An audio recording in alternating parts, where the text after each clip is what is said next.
雪地里一道黑影闪过，野鸭应声而倒。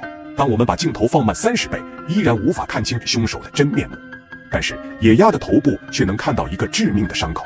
就在野鸭彻底死透了，凶手才鬼鬼祟祟地出现在我们面前。这就是今天的主角——猛禽中的战斗机游隼。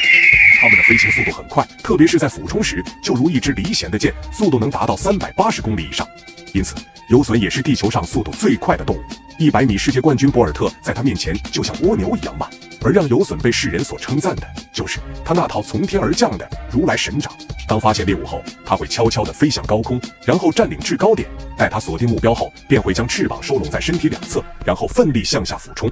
完美的流线型身躯让他的速度快如闪电。当接近猎物的一瞬间，再迅速伸出锐利的爪子，给猎物致命一击。所以大家看到这只倒霉的野鸭还没反应过来，就被游隼给爆头了。在这里不得不佩服他们对空间速度的把控力。